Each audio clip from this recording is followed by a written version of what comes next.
Have you ever looked up at the night sky and just felt that sense of wonder? Today, we're diving into the science that turns that wonder into actual understanding: astrophysics. We're going to go on a little journey to see how we make sense of the entire cosmos using the very same laws of physics that govern our world right here. So, let's get started. Our story really begins in the same way it has for humanity for thousands of years, by just looking up. It's something we all do, but it raises some pretty huge questions. You see that? Just endless blanket of stars, planets, and galaxies. It's beautiful, right? And maybe a little overwhelming and definitely mysterious. So how do we go from simply seeing this incredible view to actually understanding how it all works? Well, that's where astrophysics comes in. This is the amazing tool we use to unravel that cosmic mystery. It's all built on this incredible idea that the same fundamental laws of physics that make an apple fall to the ground, gravity, electromagnetism, quantum mechanics, are the exact same laws that build stars and shape entire galaxies.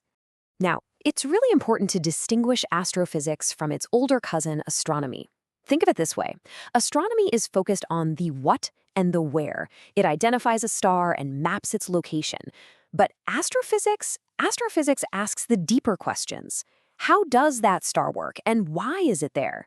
It's like the difference between having a map of a city and actually understanding its economy, its infrastructure, and the lives of the people who live there. Okay, so if we're gonna be cosmic detectives, we need clues. And lucky for us, the universe is constantly sending them our way. They come in the form of light, messages that have traveled across billions of years just to reach our telescopes. This is both the biggest challenge and the absolute beauty of astrophysics. I mean, we can't just pop over to a distant star and grab a sample, so almost everything we know comes from this cosmic mail, the light that makes the incredible journey through space. Our entire job is to be expert code breakers, deciphering the amazing stories hidden inside every single photon. But here's the really cool part. We're not just limited to that tiny sliver of light our eyes can see. The universe is communicating with us across the entire electromagnetic spectrum, from the super high-energy gamma rays coming from exploding stars, all the way down to the cool, faint glow of radio waves from ancient gas clouds. Every single wavelength tells a different part of the story. So how do we read this cosmic mail? Well, if we take a star's light and spread it out, kind of like a prism makes a rainbow, we get what you see right here, a spectrum. But notice those dark lines cutting through it? Those aren't a mistake. They are the whole story. Each one of those dark lines is like a chemical fingerprint. It tells us that a specific element, like hydrogen or helium, in the star's atmosphere has absorbed that exact color of light. By analyzing this unique barcode, we can figure out what a star is made of, how hot it is, and even how it's moving through space. It's just an incredible amount of information, all packed into one little beam of light. All right, so now we know how we get our clues. Let's talk about the single most important force that shapes the cosmos, the master builder of the universe: gravity. Now, look, while the nuclear forces are absolutely essential for powering stars and electromagnetism governs light itself, when you zoom out to the vast scales of the universe, gravity is king. It's what pulls matter together to form stars in the first place. It herds those stars into galaxies, and it weaves those galaxies into the great cosmic web. Everything is basically a response to its relentless pull. A star's entire life is this constant, delicate balancing act. You've got gravity, which is relentlessly trying to crush the star into a single point, and then, pushing back against that crush, is the immense heat and pressure from the star's core. This perfect standoff has a name. It's called hydrostatic equilibrium, and it's what lets a star like our sun burn stably for billions of years. Now, physicists have this really powerful way of describing the energy balance inside a star. And what's really wild is that this relationship leads to a completely bizarre consequence. I know, it sounds totally wrong. It's completely counterintuitive. If a star is radiating energy out into space, it should cool down, right?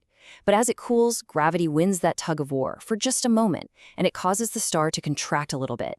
That contraction converts gravitational energy back into heat, and the core actually ends up hotter than it was before. It's crazy. Stars have what we call a negative heat capacity. They literally get hotter by losing energy. And that one bizarre property, that's the key to everything. That constant pull of gravity and the core getting hotter and hotter as a result eventually leads to something absolutely incredible happening. It's time to go deep inside the star and take a look at its engine. So this is where it all happens. That relentless gravitational squeezing heats the core up to millions of degrees. It gets so hot and so dense that hydrogen nuclei, which normally repel each other, are slammed together so violently that they fuse, creating helium. And this process, nuclear fusion, unleashes just an enormous amount of energy, providing the outward push that finally balances gravity's inward crush. And just look at this number.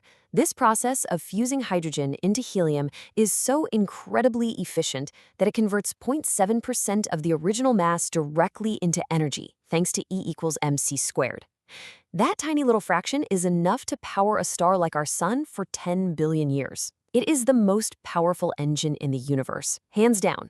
So now that we've kind of cracked the case of how a star works, we can zoom back out and understand why the night sky looks the way it does. The principles of hydrostatic equilibrium and nuclear fusion, they pretty much explain the entire life story of every single star.